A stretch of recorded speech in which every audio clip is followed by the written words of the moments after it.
E nessa manhã, graças a Deus, coisas que eu gostaria de falar com o Senhor, irmãos orando, falaram com o Senhor. Também, irmãos, eu tive uns dias fora. Quando eu programo passeio, é um passeio que eu vou fazer, mas sempre na mala vai uma roupa decente que eu possa ir na igreja. E se for convidado para qualquer coisa, eu estar apto para assumir aquilo ali, porque eu entendo que um vaso do Senhor ele tem que estar pronto. Ele tem que estar pronto. E no sábado eu havia feito uma programação para fazer uma visita a um irmão que eu soube da notícia que ele precisava de uma visita. Quando eu me preparei para ir, eu já soube por ele que ele viajou. Então desfez tudo aquilo ali. Mas perto lá de casa, um casal, a gente tem que estar atento às coisas. Um casal precisando de muita ajuda. Relacionamento entre eles, relacionamento entre os filhos. E a gente já havia conversado algumas coisas relacionadas a isso. E eu fazendo uma limpeza no quintal, e Deus começou a falar do meu coração. E isso sem eu comunicar nada para minha esposa, para Anaí, e ela na cozinha. Aí eu paro, vou próximo à janela e falo: minha filha, a gente poderia aproveitar o sábado e levar, aí falei o nome do casal, eles para um passeio conosco, eles são nossos convidados. Aí ela ficou me olhando: ué, Cléber, eu estava pensando isso aqui. Eu não acredito, irmãos, em coincidências. Eu não acredito. Eu até acreditava antes de conhecer Jesus. Hoje eu não acredito em coincidência. Eu acredito que o Senhor, Ele fala aos nossos corações. E precisamos estar sensíveis à sua voz. Aquilo ali amadureceu a ideia. Naquele mesmo dia, eu fui na casa deles, os convidei para tomar um café à tarde conosco. E vieram. E nesse café nós fizemos o comunicado e o convite. Eles aceitaram. Foi uma bênção. Porque lá tivemos momentos maravilhosos, momentos em que podemos falar de família, momentos que podemos falar do Evangelho, mostrar para eles. Foram pessoas que iniciaram a sua carreira na igreja. Mas o que aconteceu, irmãos? Você ouvir coisas que não deve ouvir, você ver coisas que não deve ver e levar para o seu coração. Existem muitas coisas que se ouvem, mas que ela não tem que ser dada muita atenção. Aí levaram, porque todas as igrejas, elas têm problemas. Porque são pessoas que formam a igreja. E somos pessoas de problema, temos problemas a serem resolvidos. Olharam tantos problemas que acabaram saindo. A culpa foi da igreja? A igreja é uma instituição. A culpa é deles, a culpa é de cada um de nós que resolvem sair. Aí foi tudo falado, tudo conversado. Hoje estão indo, querem um reencontro com Jesus, restabelecendo o namoro deles. Esse ano, em julho, eu faço 49 anos de casados. Mas eu sou apaixonado, vou aproveitar que ela não está aqui e falar. Sou apaixonado pela minha esposa. Eu gosto muito da minha esposa. Somos companheiros, somos amigos. Então isso tudo influencia no relacionamento. Compartilhamos as coisas de Deus juntos. Ela faz parte desse ministério que não é meu, é do Senhor, sobre a minha vida, que Ele confia em mim. E ela faz parte disso. Então coisas que, sabe, nós precisamos não nos aproximarmos muito dessas coisas, porque elas trazem angústias.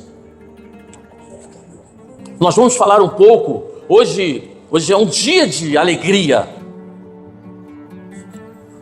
Hoje é um dia da ressurreição do Senhor. Aquele que se angustiou muito, porque ele sabia do seu chamado, sabia do propósito para que ele tinha sido chamado. Então, nessa manhã, nós vamos celebrar a ressurreição do Senhor, mas vamos falar um pouco das angústias dele, como ele, enfrentou aquelas angústias na cruz, que na minha imaginação fica como se fosse uma coisa assim, muito terrível.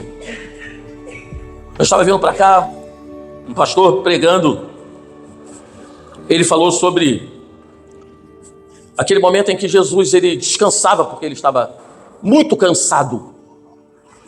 E ele estava tirando um cochilo, o seu sono, e de repente ele é bruscamente acordado, despertado pelos seus discípulos, dizendo para ele: Senhor, socorre, estamos perecendo. E Jesus ele acalma tudo está sob controle dele, ele restabelece a calmaria e diz para eles: homens de pequena fé. Na nossa vida coisas acontecem também, tempestades invadem o barco da nossa vida, e em muitas ocasiões nós cometemos, não é um erro, mas mostramos a nossa pouca fé. E muitas das vezes corremos da mesma forma que eles correram. Não é o errado correr para Jesus, mas é se mostrar, é a maneira que nós nos mostramos. Porque o Senhor fala para nós, se nós pedirmos fé, é fé. E nessa manhã eu gostaria de convidar você para abrir a sua Bíblia, por favor, em Provérbios, capítulo 24, versículo 10.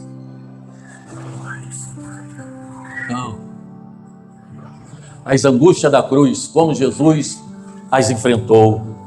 Diz assim a palavra do Senhor, Provérbios, capítulo 24, versículo 10. Se te mostras fraco no dia da angústia, a tua força é pequena. Você pode repetir comigo? Se te mostras fraco no dia da angústia, a tua força é pequena. Em muitas ocasiões a nossa força ela é muito pequena. Porque o que mais tem nesse tempo sobrevindo sobre nós é a angústia. Então a angústia é um sentimento psicológico que pode se manifestar como uma sensação de aperto no peito, ansiedade, insegurança, falta de humor e até mesmo desespero. Vê que uma coisa, ela vem, mesmo tendo o sentido de sinônimo, mas veja como a sequência, ela se mostra clara. A angústia, às vezes uma dor no peito, a ansiedade, mostramos-nos inseguros em muitas decisões que precisamos às vezes tomar, a falta de humor e até mesmo um desespero. Irmãos, eu confesso que passei já por tudo isso aqui. Em momentos da minha vida, a angústia ela tomou tanto conta de mim, e o meu esquecimento naquele momento de buscar ao Senhor, que eu senti dor no peito, aquela dor, sabe? Sentia ansiedade. Quantas vezes, vindo de Angra dos Reis para Itaguaí, a ansiedade tomava conta de mim, e às vezes eu tinha que aumentar o volume do rádio, porque sempre ouvindo louvores, e ali falando com Deus, chorando, sabe, uma coisa angustiante que tomou conta de mim. A minha insegurança, as incertezas que vinham no meu pensamento, humor, nem pensar em humor, uma falta de humor, e o desespero de dar tudo errado, falta de confiança. Então isso é angústia. Mas Jesus, irmãos, pelos nossos pecados, Jesus sentiu muita angústia. Jesus sentiu a angústia da traição. Essa é uma angústia. Jesus, ele não precisava, mas ele o fazia. Ele fazia deixando para nós A certeza para cada um de nós da necessidade que temos de buscar a Deus em oração. Jesus era um homem de oração. E já no seu final, Jesus ele vai para o monte, o Getsemane, e ali ele leva com ele 3 discípulos. E ele se afasta um pouco, mas deixa para eles uma mensagem: olha, aguardem aqui, que eu já volto. E Jesus vai para o primeiro momento de oração. E Jesus, quando ele volta, ele não teve aquela alegria de vê-los, sabe, numa condição de louvor, mas não. Jesus olha e os vê como? Dormindo. E Jesus dá uma palavra para eles e vai para o segundo momento. Jesus ora e volta e os encontra também assim. Aí Jesus vai para o terceiro momento e volta, irmãos. E às vezes nós somos encontrados desta maneira. Havendo um momento em que temos que fazer uma busca maior, ou nós somos só despertados, como já falei algumas vezes, para essa busca intensiva ao Senhor, quando nós estamos passando só pelos problemas. Quando o vento não está soprando o contrário, então eu não preciso essa aproximação da intimidade com o meu Deus.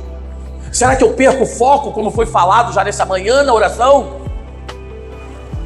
Porque em muitas ocasiões perdemos o foco no Deus, aquele Deus que professamos, aquele Deus que em muitas ocasiões chamamos de quê? Ele é o meu pastor.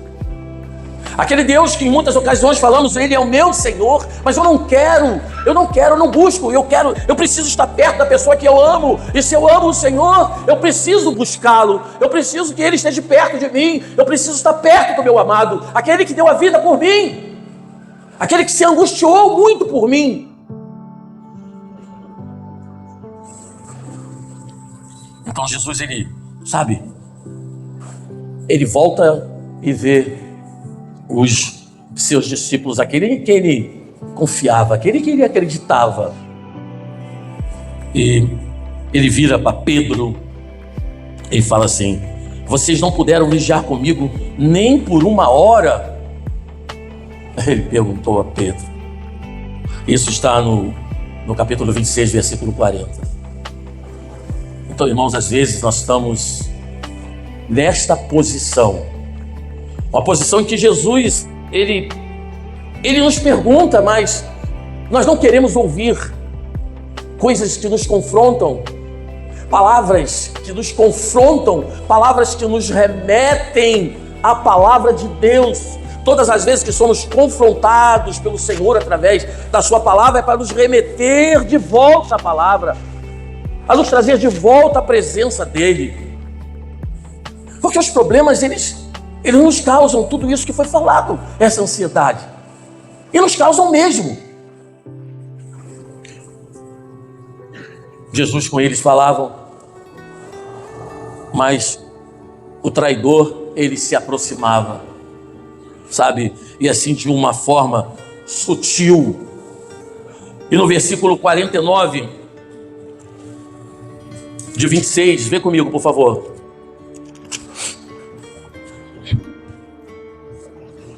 Não é.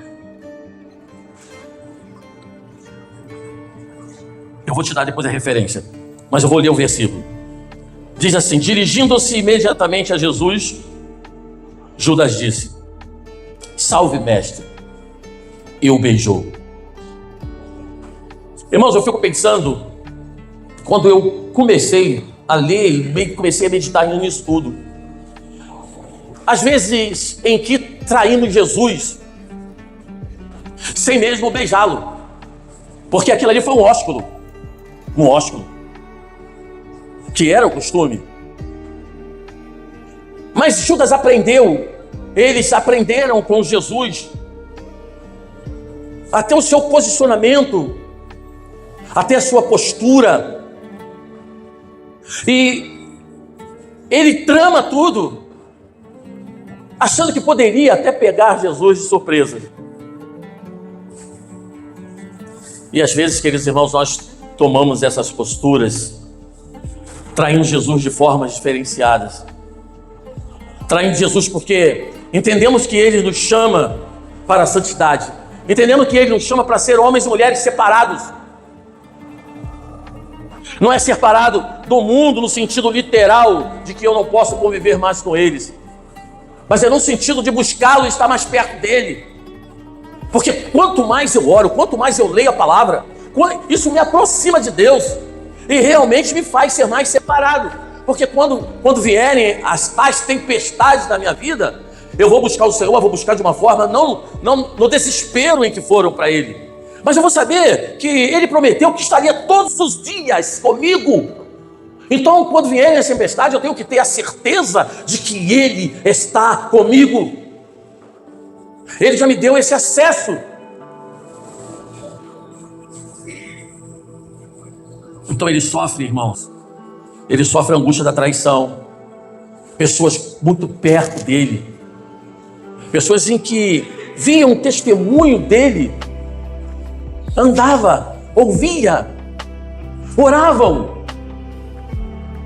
Mas mesmo assim, a opção foi trair Jesus. E Jesus lança para ele e fala uma pergunta. Fala: amigo, o que o traz? Porque não estava planejado da presença de Judas ali. Jesus chamou 3 para ir com ele para orar. E de repente ele surge. E surge, sabe, daquela forma, com muita tranquilidade, sem alarde, sem gritos. Mas ele surge. Então sabemos que na trajetória da nossa vida, coisas terríveis podem chegar dessa forma, sorrateiramente. Quem é que convida o problema para participar da sua vida, do seu dia a dia? Ninguém. Mas ele aparece. São problemas diversos. E o problema que às vezes nos causa é essa dor no peito. A ausência de uma pessoa, a falta de uma pessoa, a perda de uma pessoa, de um ente querido. A perda do emprego. Às vezes estamos num horário já bem avançado, até a perda de uma condução. Eu acho uma tremenda covardia quando pessoas estão no ponto do ônibus e o ônibus não está lotado, não está cheio. Pessoas dão sinal e o motorista às vezes vira até o rosto para o lado para não parar, para pegar as pessoas. Essa falta de amor. Hoje somos provados demais no trânsito, como estamos sentados no volante de um carro. Às vezes mesmo, até como crente mesmo, a nossa escolha às vezes é não dar a passagem. Essas são as nossas escolhas momentâneas, de tão opressão. Sabe? Então, quando Jesus lança essa pergunta, já estava tudo pronto. Chegaram, prenderam Jesus, amarraram suas mãos. E Jesus, irmãos, ele lança uma outra palavra que ela para nós, ela tem que servir. Porque Jesus ele fala assim: você acha que eu não posso pedir a meu Pai e Ele não colocaria imediatamente à minha disposição mais de 12 legiões de anjos? Jesus ali, ele tinha todo o poder. Jesus ali era um homem, Jesus ali era um Deus. Mas ele estava na missão de homem. A missão que foi dada para ele, foi confiada a ele. Uma legião 6.000, 12, 72.000. Então ele deixou bem claro ali que ele poderia fazer isso. Mas o amor dele, irmão, o amor dele dizia que ele tinha que cumprir a missão. Entendeu, irmã? A missão. Como Deus fala para nós, quando recebemos a missão, você entendeu bem a missão que Deus tem colocado em suas mãos. Angústia vai vir, Palavras vão vir. Coisas que gostaríamos de não ouvir e ver, vamos ouvir e vamos ver. Mas Jesus suportou. Pastor, é Jesus. Não! É o que Ele colocou em nós que nos faz suportar. Nós precisamos, porque depois da angústia, depois de tudo que passou, celebramos hoje a grande vitória. Porque tem sentido alguém celebrar vitória sem luta? Não tem. Mas a nossa luta são lutas espirituais. Não são lutas eternas. É sempre luta para querer o melhor. É sempre luta para se colocar à disposição, para ajudar. Eis-me aqui. No dia não faltou todo mundo da recepção. Para mim, recepção é top. Eu estou pronto para a recepção. É assim que funciona. Faltou alguém. Eu estou pronto. É se colocar à disposição para a missão. É a nossa missão. A angústia da acusação. Essa é terrível, né? Às vezes somos acusados por pensamentos. Às vezes somos acusados, não pensem nesse momento da igreja. Sou acusado, não. Pensa lá fora. Pensa na tua faculdade, pensa no colégio, pensa no trabalho. Às vezes somos acusados assim. Às vezes inocentemente, às vezes culpados. Mas em muitas ocasiões inocentes. Pessoas que nutrem dentro dela inveja. A inveja é aquilo, é uma pessoa invejoso. O invejoso, ele não quer ter o que você tem. Ele só quer que você não tenha aquilo que ele não pode ter. E em muitas ocasiões no trabalho, você desenvolve e de repente você vai subindo. Você tem uma ascensão profissional. Mas o invejoso, ele olha, acabou. Ele começa a nutrir dentro dele, sabe, sentimentos, até chegar o ódio, a raiva, sabe, aquilo tudo. Mas isso são sentimentos que nós não podemos trazer conosco como cristãos, e principalmente para a igreja. Eu posso não caminhar junto com alguém? Posso. Porque a palavra de Deus, ela em Amós, capítulo 3, versículo 3, se não me engano, diz assim: se não dá para caminhar junto, separe.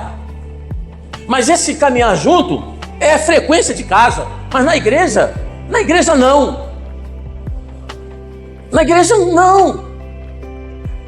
Você vai falar para mim e eu vou defender por você teses em que as famílias têm problemas. E somos família, temos nossos problemas, mas precisamos resolver nossos problemas. Não há problemas que não se resolvam. É só começarmos a trabalhar e colocar Cristo no meio.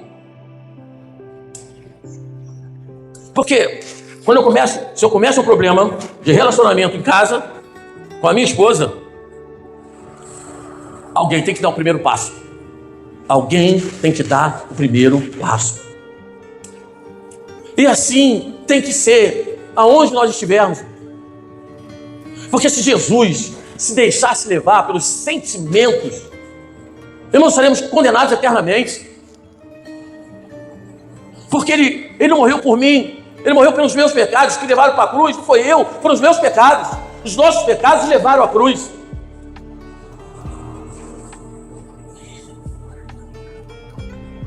Então, naquele momento de acusação,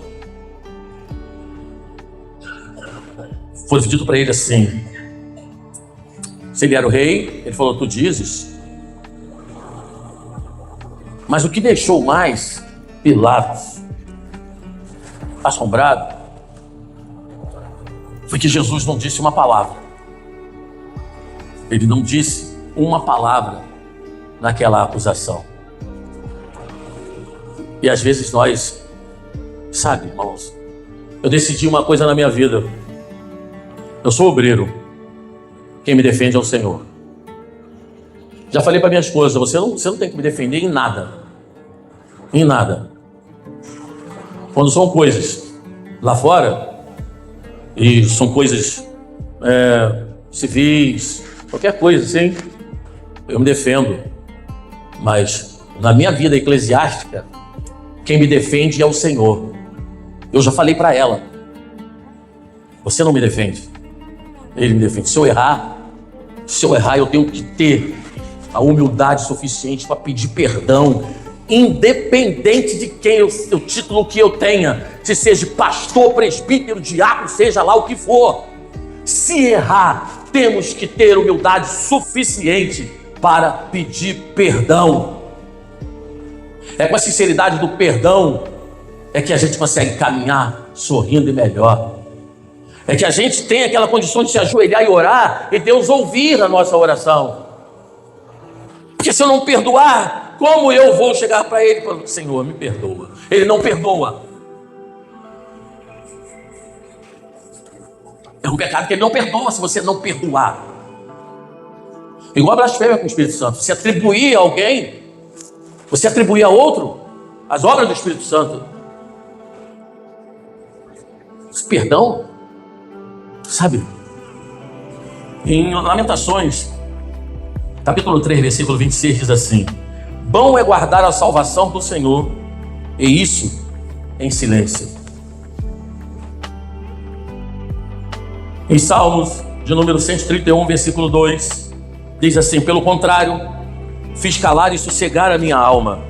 Como a criança desmamada se aquieta nos braços de sua mãe, como essa criança é a minha alma para comigo.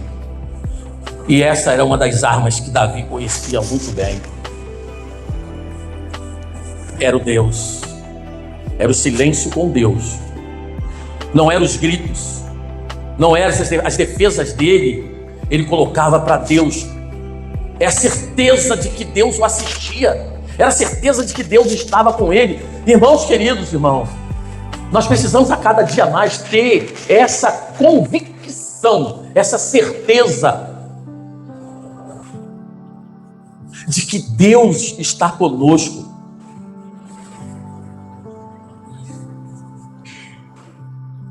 E essa angústia do abandono.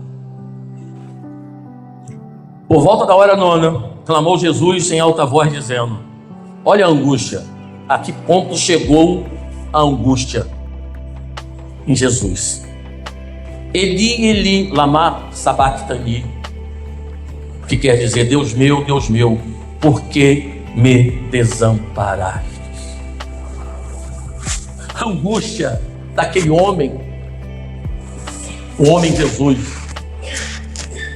Ele chega ao ponto de dizer: meu Deus, por que o Senhor me desamparou? E eu estou aqui agora angustiado. Eu estou com meu peito aqui doendo.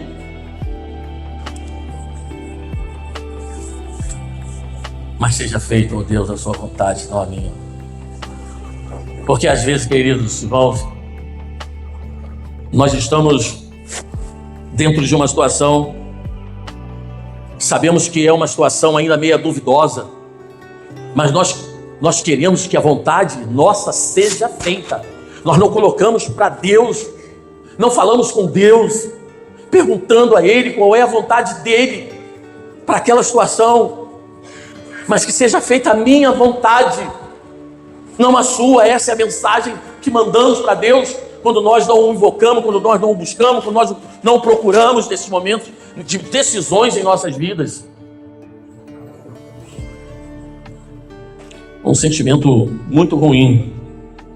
Esse sentimento muitas vezes a gente vê em nossas vidas. De esquecido, às vezes temos esse sentimento de que estamos esquecidos. Pessoas que mandavam mensagens, se relacionavam no celular: e aí, como é que está? Tudo bem? Tudo bem? Já faz um tempo que não manda. Já faz uns dias que não manda. Sabe? E você se sente esquecido. Pessoas que eram mais próximas, hoje não se aproximam mais, nem comentam de você. Sentimento de esquecido. Um outro, irmãos, substituído. Sentimento. Às vezes somos substituídos. em relacionamentos em que parecia tudo bem, substituído. Em cargos, tanto na igreja como secular, somos substituídos. E geram sentimentos. Sim, geram sentimentos. E quando somos realmente agora deixados. Esses deixados aí é muito doloroso. Porque você estava muito próximo, a pessoa estava muito próxima. Além dela agora traz para você o esquecimento, ela se substitui. E o substitui ainda tem aquela muita coleguinha, aquela colega próxima, aquela amiga muito próxima. Agora ela se substitui por uma outra colega e sai muito com a colega. Ou o casal, dois casais muito amigos, muito juntos, de repente um casal deixa de frequentar, deixa daquela amizade, arruma outra amizade, sai, substitui, esquece, não manda mais um oi, aí deixa. Aí vem as perguntas: por quê? O que houve? Sabe? E Jesus, aconteceu isso com ele. Jesus foi esquecido, foi substituído e Jesus foi deixado. Mas, queridos irmãos, quando ele estava naquela cruz ali, o amor dele foi tão grande, que Jesus, ele não olhou para a vida, as pessoas que estavam dos seus lados. Ele não olhou para a vida social daquela pessoa. Ele não olhou. O que Jesus viu naquele momento foi quando um deles reconheceu e lança uma palavra. E Jesus pega aquela palavra e fala para ele que ele estaria com Jesus no paraíso. Às vezes você pode estar com algum sentimento dentro de você. Às vezes nos sentimos assim: eu não me acho nada, eu não sei nada. Eu já ouvi pessoas falarem: eu não sou nada, eu não sei nada. Sabe, você é muita coisa. Você é preciosa aos olhos do Pai. Você é precioso aos olhos de Deus. E essa preciosidade, ela é tão grande que Ele se entregou pelo meu e pelos seus pecados. Se entregou por amor. E nem momento de angústia onde eu posso encontrar força, pastor. Sim. Não existe mágica para isso. Não existe folclore. Não existe fantasia. O que existe, você pode encontrar também em 1 Samuel capítulo 2, versículo 9, que diz assim: Ele guardará os pés dos santos, mas os ímpios serão silenciados nas trevas, pois não é pela força que o homem prevalece. Não é pela força que o homem prevalece. É pelo Senhor. Ele diz que Ele guardará os pés dos seus santos. Ele guardará os pés. Veja a força que Davi, qual era a força de Davi? Estava onde? No relacionamento dele com Deus. Davi tinha força física? Não. A força dele estava no relacionamento com Deus, porque ele falava assim: eu te amo, ó Senhor, minha força. Essa era a declaração de amor de Davi para o Senhor. Eu te amo, ó Senhor, minha força. Salmo de número 18, versículo 1. Versículo 2, ele cumprimenta, ele fala assim: Senhor é a minha rocha, a minha fortaleza, o meu libertador, o meu Deus, o meu rochedo, em quem me refugio. Davi falando: Ele é o meu escudo, é o poder que me salva, é a minha torre alta. A gente pode declarar esses poemas de amor para o nosso Deus? Será que eu tenho vergonha de falar com Deus da mesma forma que às vezes eu tenho vergonha de falar para minha esposa ou falar para o meu marido: eu te amo? Será que eu tenho vergonha de falar para Deus: eu te amo, meu Senhor? Eu te amo de todas as minhas forças, mesmo com todas as minhas fraquezas. Mas eu te amo. Somos fracos, sim. A força vem, ela emana do Senhor. Queridos irmãos, eu quero concluir falando lá de 2 Crônica, capítulo 12. Eu quero que você abra, por favor, porque é muito interessante. Em 2 Crônica, capítulo 12.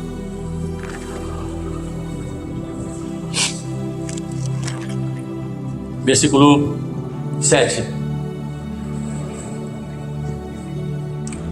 Diz assim: vendo, pois, o Senhor que se humilharam, veio a palavra do Senhor a Semarias, dizendo: humilharam-se, não os destruirei, antes, em breve lhes darei socorro, para que o meu furor não se derrame sobre Jerusalém, por intermédio de Sisaque.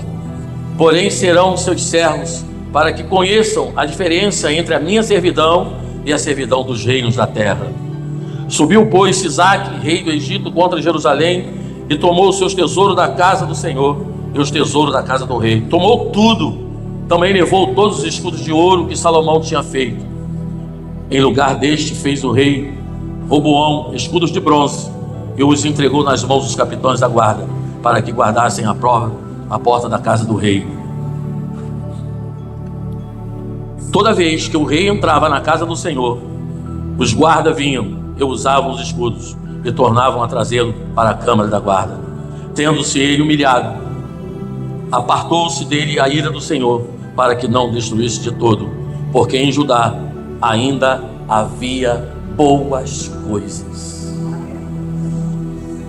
Sabe, irmãos, Deus ele é um pai, e todo o bom pai corrige. O bom pai não é aquele que facilita e contribui com os erros dos filhos. Ele fez errado, aí o pai fala, ou a mãe, não, é porque ele é muito pequenininho ainda, e não corrige, sabe, não tem um procedimento. Deus não é assim. Deus, ele nos corrige. Deus, ele procura nos colocar no caminho. E podemos aprender para que Deus, as nossas deficiências, elas não atrapalham Deus. Essas deficiências que nós temos, elas não atrapalham Deus de fazer a obra na nossa vida. Mas eu não tenho mais eu. Deus que nos criou, ele nos sabe, ele nos pega assim, ao avesso. Ele nos conhece por dentro e por fora. Pois quando estou fraco, é que sou forte. 2 Coríntios capítulo 2, versículo 10, C. Que Deus nos abençoe, queridos irmãos. Que possamos, às vezes, em alguns momentos, meditar. Estamos passando por angústias. Estamos passando por ansiedade, por insegurança, por falta de humor e até mesmo desespero. Podemos passar. Mas nós precisamos pensar em um momento em que Jesus, ele passou por tudo isso. Mas Jesus, ao terceiro dia, ressuscitou. Tudo ele fez por amor. E que possamos, quando passarmos, principalmente na casa do Senhor, por esses momentos nossos aqui, de aperto no peito, de ansiedade, de insegurança, às vezes até de falta de humor, e até o desespero, mas que possamos entender que temos um Deus que está ao nosso lado, que está conosco, e que Ele tira toda a angústia, Ele tira todo o sofrimento e nos dá paz. Amém, irmãos?